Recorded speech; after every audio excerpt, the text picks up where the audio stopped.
Place au rêve avec cette maison nichée en plein cœur du vignoble. À quelques kilomètres de Rigvire, les propriétaires ont eu un vrai coup de cœur pour cet écrin de verdure, malgré une maison déjà existante, très loin de leur style d'habitat. Qu'à cela ne tienne, Antoine Crupy, ami et architecte, les a aidés à réaliser la maison de leurs rêves.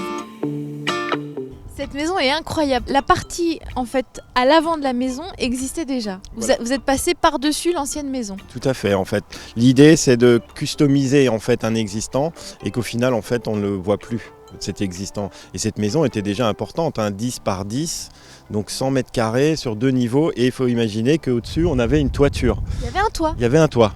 D'accord. Et donc la première chose qu'on a fait, en fait, on a enlevé ce toit et par-dessus, on est venu poser une boîte, qui est donc la boîte supérieure, qui est la suite parentale, les chambres. Et ensuite, si tu veux, on est venu greffer une deuxième extension à côté de cette maison qui permettait d'avoir ces grandes ouvertures sur le paysage. Ce bardage est en quoi ? C'est un bardage en mélèze. Donc c'est du mélèze, donc un bois naturel, non traité. Et la particularité de ce bardage, ça a été effectivement le dimensionnement. On disait, puisque cette maison, de par ses formes et ses volumes, nécessitait un bardage assez fin et traitait cette maison presque comme un meuble, puisque c'est presque de la marqueterie vu la finesse de ce bois et le travail qui a été réalisé dans la pose, qui est quelque chose d'assez exceptionnel.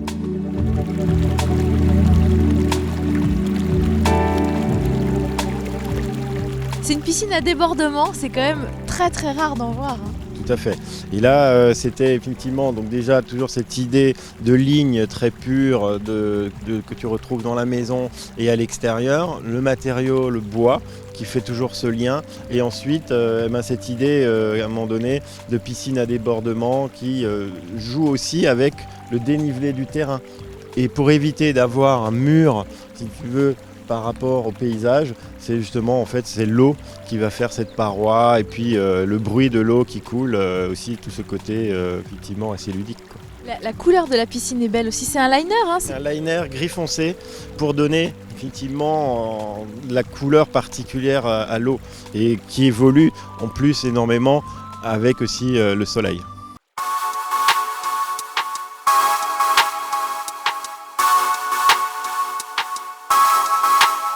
Et effectivement, quand on se rapproche du salon, on se rend compte à quel point c'est lumineux. Il y a des fenêtres partout, des grandes baies vitrées. Oui, des grandes baies vitrées et surtout, si tu veux, c'était cette intention de faire que l'intérieur et l'extérieur, à un moment donné, en plein été ou quand il fait beau, qu'il n'y ait plus de transition, quoi. Ah, ça s'ouvre complètement.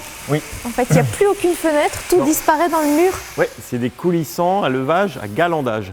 Donc en fait, en les repoussant, on a créé des niches qui permet en fait de les mettre entièrement à l'intérieur et donc tu ne vois plus du tout surtout sur cette longueur qui fait quand même presque 10 mètres. Il y a plein d'ouvertures un petit peu partout et c'est ça qui est très très beau ici, c'est qu'il y a vraiment des vues. Et sur les éléments qu'on a rajoutés, pour moi il y a 2 types de fenêtres.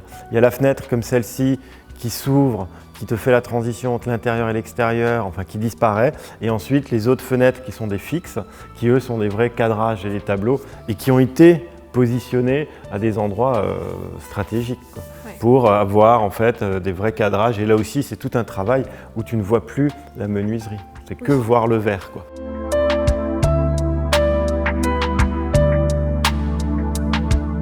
On sent, Antoine, qu'on est dans une maison avec des amateurs de design, avec des amateurs de pièces. Alors celle-ci, on la présente plus. On ne la présente plus. C'est des amoureux du design, c'est des amoureux de la déco, c'est des gens qui ont fait ça aussi depuis longtemps, depuis qu'on se connaît. Ils ont toujours été baignés aussi dans cet amour. Il y en a un qui travaille dans le bois, donc tu vois la matière, le bois, le design fait vraiment partie effectivement de leur vie. Et ça a été cet échange qui a permis effectivement de réaliser ce projet-là, d'aller effectivement dans des lignes souvent pures et ensuite de ramener des matériaux bruts, comme ici le béton. Le sol. Le sol. Donc ici, comme on a un plancher chauffant, un revêtement de sol, donc qui est une simple chape qui a été poncée. Il est granuleux, c'est marrant. Et verni. Oui, c'est le ponçage en fait. Plus tu ponces le sol, plus tu fais ressortir en fait les petits cailloux. Et du coup, pour réchauffer un petit peu, la propriétaire a mis plein de pots partout, en tapis, Oui. en pots sur les meubles. Et il y a même la célèbre chaise longue de Le Corbusier qu'elle a choisie. Elle aurait pu la prendre en cuir noir. C'est les amoureux de la montagne aussi. D'accord. Mais ça réchauffe tout de suite. Exactement. Et alors le bois, évidemment. Et La le bois. cuisine qui est dans un bois magnifique. Oui. Qui C'est pareil, quoi? c'est du palissandre. C'est du palissandre. Oui. Et ce bois, il a, par son veinage, par sa texture et sa couleur, elle vient aussi intimement réchauffer tout l'espace. Et j'aime ces réalisations jusque dans le moindre détail. Ici, toutes les plaques de cuisson sont intégrées au plan de travail. Oui. Et ça, j'avais jamais vu, c'est un wok en fait. C'est un wok, exactement. Donc tu as le wok, le teppanyaki, les plaques de cuisson et la hotte, hein, puisque pour pouvoir cuisiner, évidemment, ici, dans cet espace, il fallait que tout soit intégré. Et voilà. Et la voilà qui Et la sort. voilà qui sort.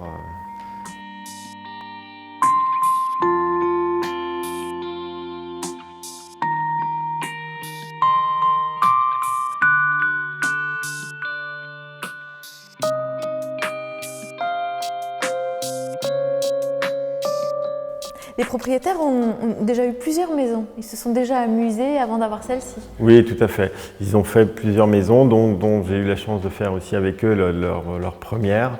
Et ensuite, celle-ci, aujourd'hui, est sans doute la plus aboutie. J'avais jamais vu ça, Antoine. Tout est blanc, du sol au plafond. Il y a même le couloir où on ne distingue plus le sol du mur du plafond. Ouais, c'est cette idée du blanc qui effectivement te permet d'unifier totalement l'espace. En fait, on a l'impression de flotter. De flotter. C'est On ça. est dans les nuages, Ouais. avec les petits anges. Et pour les luminaires, quoi de mieux que ces ampoules, ces appliques, ces tables de chevet. Ingo Maurer, hein, c'est Exactement. la célébrité, on les voit beaucoup, mais je trouve qu'ici, elles sont partout Elles avaient un sens et elles ont vraiment un sens. On est dans les nuages. dans les nuages. Et aux fenêtres, ils auraient pu mettre du voilage blanc et ils ont choisi au contraire de mettre un espèce de rideau effet camouflage. C'est pour justement de l'extérieur pouvoir avoir une certaine intimité, mais de l'intérieur laisser la transparence.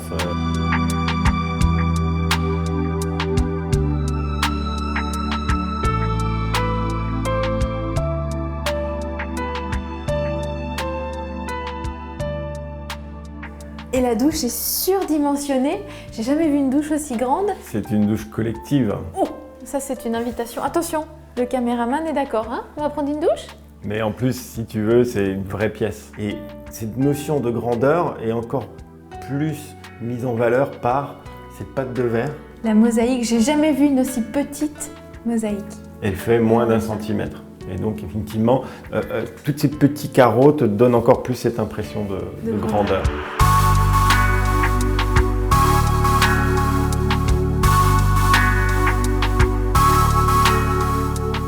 Quelle aventure cette maison et en même temps quel très beau résultat.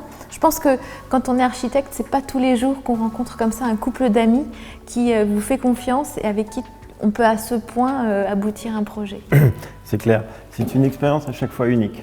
Là, c'est très particulier puisque c'est des amis, mais qui adorent l'architecture, qui adorent le design, avec qui ce projet s'est vraiment fait en symbiose, dans des échanges constants sur des envies, un lieu et des choix qui à un moment donné ont été faits ensemble. Bon, eh bien moi je n'ai qu'une chose à dire, vivement les prochaines. On sera là. À bientôt Antoine, merci.